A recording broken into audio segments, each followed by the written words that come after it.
Friend, আমি এখন দাঁড়িয়ে আছি কলকাতা স্টেশনে। অনেকদিন পর আবার ঘুরতে যাওয়ার জন্য বেরিয়ে পড়লাম। যারা আমার ভিডিও দেখেন তারা অবশ্যই জানেন যে আমরা মাঝে মধ্যেই বেরিয়ে পড়ি ঘুরতে। কোথায় যাচ্ছি সেটা জানতে হলে কিন্তু আমাদের ভিডিওটা সম্পূর্ণ দেখতে হবে, তো সঙ্গে থাকুন। এই হচ্ছে আমাদের ট্রেন, কলকাতা স্টেশন থেকে জম্মু তাওয়া এক্সপ্রেস। আমাদের ট্রেন সংখ্যা 13151। এটা হচ্ছে আমাদের 11টা 45-এ এখান থেকে ছাড়বে। তাহলে চলুন ট্রেনে ওঠা যাক। এই যে আমাদের সিট, বসে পড়লাম। আর এনাদেরকে আমাদের ভিডিওতে আগে হয়তো দেখেছেন। আর এটা হচ্ছে আমার বৌদি, দাদা, আর এই হচ্ছে দিয়া, হচ্ছে আজকে আমাদের ট্রিপের অর্গানাইজার। আমাদের জার্নি স্টার্ট হয়ে গেছে, ট্রেন চলছে দুরন্ত গতিতে। আমরা চলেছি আমাদের গন্তব্যের দিকে। এই জার্নিতে আমরা টোটালটা কিভাবে ট্যুর প্ল্যান করেছি, কত টাকা খরচা হয়েছে, কোথায় থেকেছি, কী কী খেয়েছি, টোটাল এই জার্নির মাধ্যমে আপনাদের সামনে আমরা তুলে ধরব। জয় সিয়ারাম সবাইকে, আর সকলকে ভেরি ভেরি গুড মর্নিং। আমরা এখন বর্তমানে দাঁড়িয়ে আছি শ্রীরামের জন্মভূমি অযোধ্যা ধামে। আমাদের ট্রেন এক্ষুনি এখানে এসে পৌঁছালো 6টা 15 নাগাদ। আর আমরা এই ট্রেনটাকে কেন চুজ করেছিলাম, যাতে আজকের দিনটা আমাদের নষ্ট না হয়। আমরা মর্নিং এ পৌঁছে গেছি, এরপর এখান থেকে আমরা হোটেলে যাব, ওখানে ফ্রেশ হয়ে তারপর আমরা সাইট সিইং করতে বেরোবো। আর এছাড়াও আপনারা দুন এক্সপ্রেস পেয়ে যাবেন। আর আমরা যে ট্রেনটাতে আসলাম, মানে কলকাতা স্টেশন থেকে জম্মু তাওই থেকে অযোধ্যা পর্যন্ত, আমাদের ভাড়া স্লিপারে ওই অ্যারাউন্ড 400-র কাছাকাছি পড়েছিল। আর 3 টায়ার এসিতে আপনার মোটামুটি 1250-এর কাছাকাছি পড়বে। তো এবার আমরা যাব হোটেলে, ওখানে গিয়ে পৌঁছে ফ্রেশ হয়ে আমরা ঘুরতে বেরোবো। তাহলে চলুন আমাদের সাথে, তাহলে হোটেলে পৌঁছে যাওয়া যাক। ধাম স্টেশনটি অসাধারণ সুন্দর একটি স্টেশন।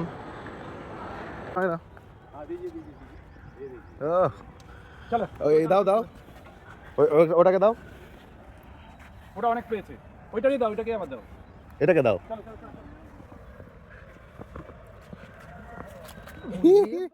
স্টেশন থেকে বেরিয়ে আমরা টোটোয় উঠে পড়েছি।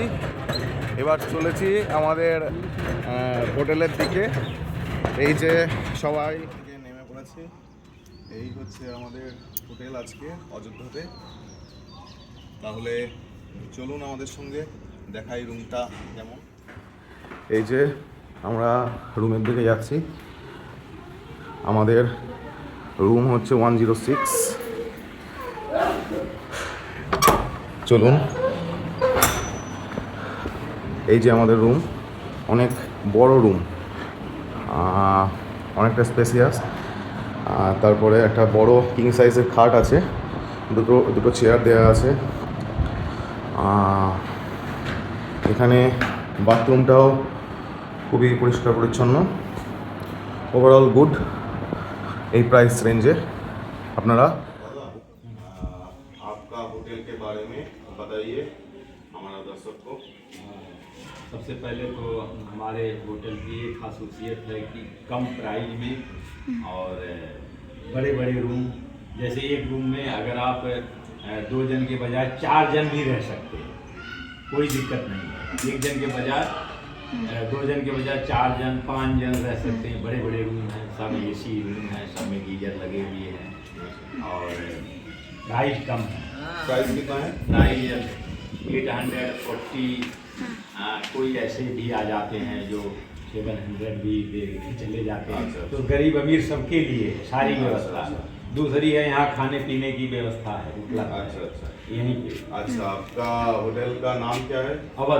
अवध ग्रीन होम स्टे करके है, near by Ayodhya Dham railway station. और आपका होटल का नंबर, कॉन्टैक्ट नंबर कोई जानना? हाँ, कॉन्टैक्ट नंबर हमारा है 9454583229। ये हमारा कॉन्टैक्ट नंबर है। थैंक यू भैया। कि कभी कभी ऐसा होता है, लोग रात में आते हैं तो ये बोलते हैं कि हमें पिकअप करा लीजिए, तो हमारे पास व्हीकल है। अच्छा, तो उसकी भी व्यवस्था है। व्यवस्था हाँ, तो हम पिकअप करा लेते हैं। अच्छा, ठीक है।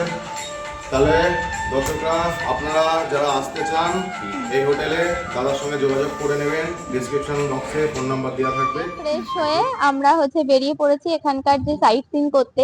আমরা ফার্স্ট প্লেস হচ্ছে আমাদের কনক মহল, কনক ভবন না কিন্তু এটা কনক মহল। এখানে তোমার রাম সীতার মন্দির। এটা চলুন দেখি।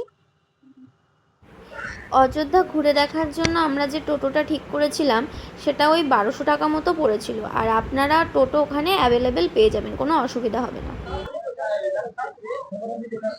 এবার কনক মহল থেকে আমরা চলে এসেছি শ্রী রাম দরবারে। একদম কনক মহলের কাছেই, মানে দু মিনিট মতো লাগছে। এবার আমরা যাব রাম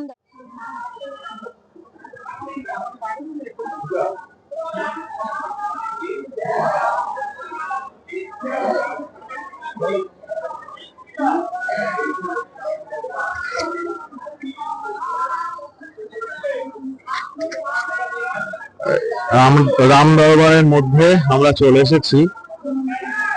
খুব সুন্দর স্থান। চলুন ভগবানের বিগ্রহ।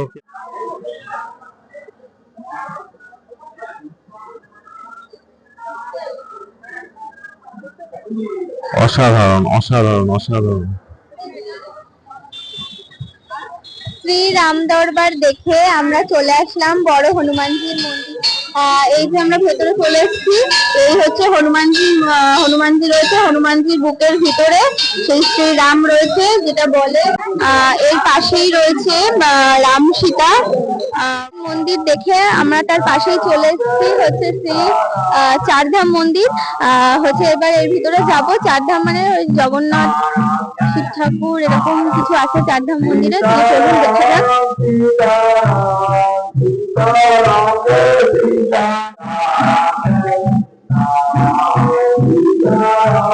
চারধাম মন্দির দর্শন করে আমরা চলে এসেছি শ্রী বাল্মীকি রামায়ণ ভবন। এখানে মন্দিরগুলো সব কিন্তু পাশাপাশি, মানে একদম কাছাকাছি। তাহলে আমরা চলুন দেখে নেওয়া যাক। বাল্মীকি রামায়ণ ভবনের ভেতরটা একবার দেখুন, মানে এত সুন্দর। মানে এখানে প্রত্যেকটা মন্দিরই খুব সুন্দর। এই মন্দির, মাঝখানে বাল্মীকি মুনি, আর দুই পাশে শ্রী রামের দুই পুত্র লব এন্ড কুশ। খুব সুন্দর মন্দির। আমরা রাম জন্মভূমিতে দাঁড়িয়ে এবার আমরা দেখে নেব কনক ভবন এবং দশরথ মহল। চলুন আমাদের সাথে দেখে নেওয়া যাক। প্রচুর রাম ভক্তকে পাওয়া যাবে। এই যে একটা বসে আছে।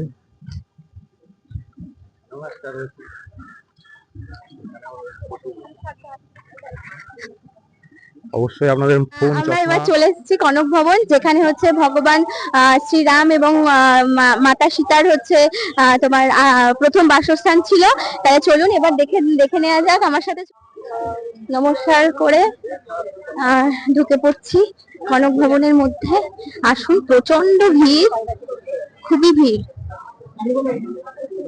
অসাধারণ প্রাসাদ, অনেক ভিড়, অনেক দর্শনার্থীদের ভিড় এখানে। আপনারা দেখুন কতটা সুন্দর।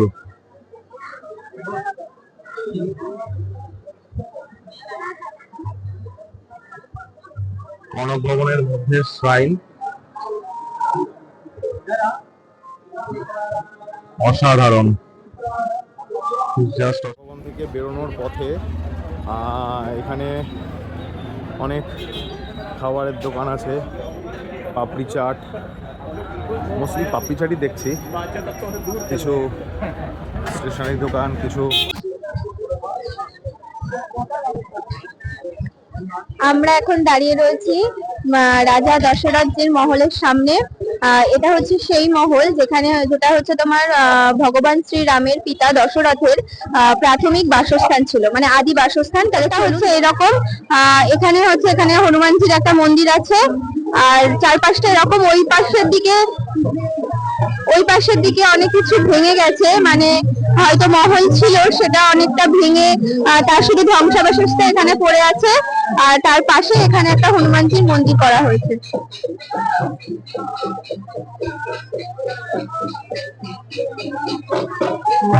হনুমানজির পুজো হচ্ছে। মহল থেকে বেরিয়ে একটা ছোট্ট বাজার বলতে পারেন, অনেক কিছু এখানে পাওয়া যায়। আপনারা চাইলে শপিং করে নিতে পারেন টুকিটাকি কিছু।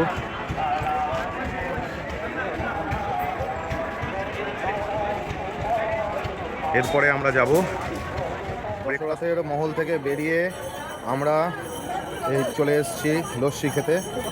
এখানে 50 টাকা করে লস্যি, কী লস্যি করে জানি না, খেয়ে দেখি। আমরা এই পাশেই একটা খুব সুন্দর জায়গা, এই যে আমরা চলে এসেছি এখানে। এখানে বিষ্ণু তিলক করা রয়েছে। আমরা চলে এসেছি হনুমান গাড়িতে, এখানে বিশাল ভিড়। আমরা এবার হনুমানজিকে লাড্ডু চড়াবো, চড়িয়ে আমরা বেরোবো। চলুন দেখা যাক কত দূর যাওয়া যায়। হনুমান গাড়িতে বিশাল লাইন পড়েছে।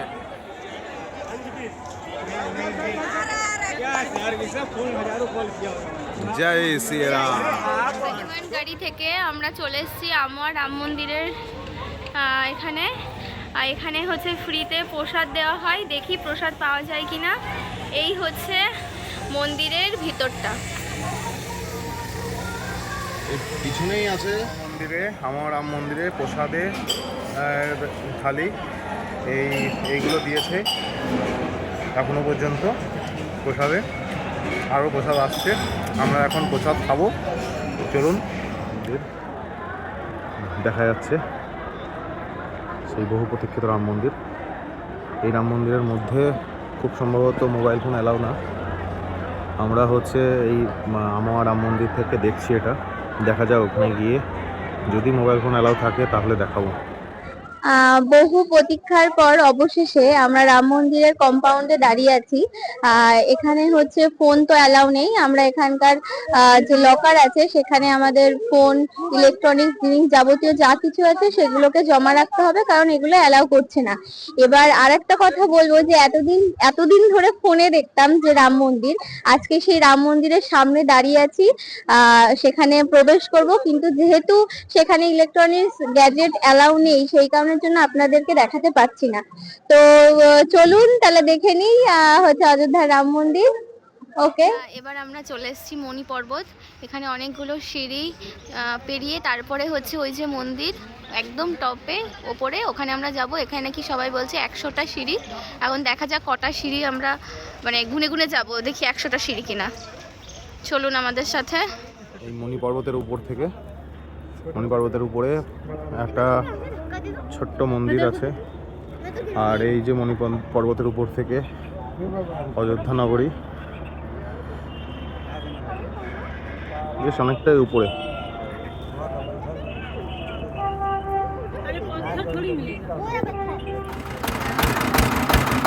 আমরা চলে এসেছি गन्ने का जूस पीने के लिए। পুদিনা পাতা দিয়ে আমরা এখন गन्ने का जूस পিব।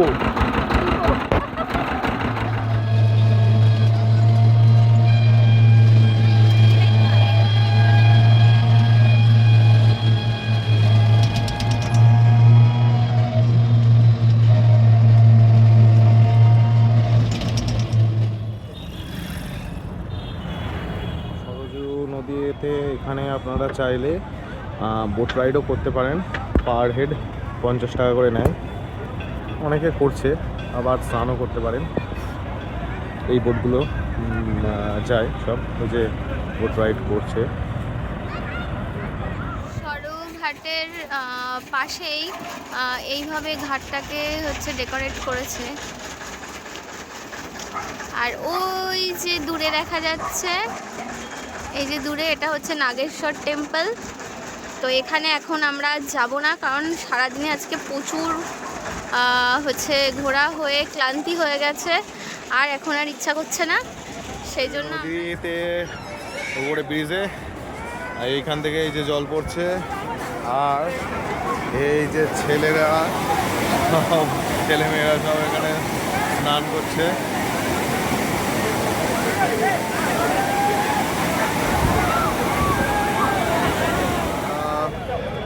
দাঁড়িয়ে আছি অযোধ্যা ধামের শেষ ডেস্টিনেশন আজকের, লতা চকে। খুব সুন্দর একটি জায়গা, যেটি বিখ্যাত সঙ্গীত শিল্পী তথা ভারতরত্ন প্রাপ্ত লতা মঙ্গেশকরজির নামে ট্রিবিউট করা। খুব সুন্দর জায়গাটি, এটি দেখে আজকে আমাদের অযোধ্যা ধাম দর্শন শেষ করব। এর পাশেই একটা খুব সুন্দর হনুমানজির মূর্তি আছে। তাহলে চলুন, অযোধ্যা ধাম দর্শন আজ এখানেই শেষ। হোটেলে এসে ফ্রেশ হয়ে একটু রেস্ট নিয়ে আমাদের আজকে অযোধ্যাতে ডিনার হচ্ছে রুটি, সবজি, সালাড আর আচার। টেস্ট করে দেখলাম খাবারটা খুব সুন্দর, মানে সবজিটা এত সুন্দর বানিয়েছে, দারুণ। আজকে এটা নিরামিষ ছাড়া পাওয়া যায় না সেরকম। হ্যাঁ, আর সবচেয়ে বড় কথা এখানে মানে সম্পূর্ণটাই হচ্ছে ভেজ আইটেম। যারা আর কি ভেজ খান তাদের কোনো অসুবিধা নেই, আর নন ভেজ আশেপাশে চলে না, সবই ভেজই আইটেম। তো আজকে এই ডিনারটা করে আজকের দিনটা কমপ্লিট করব। এর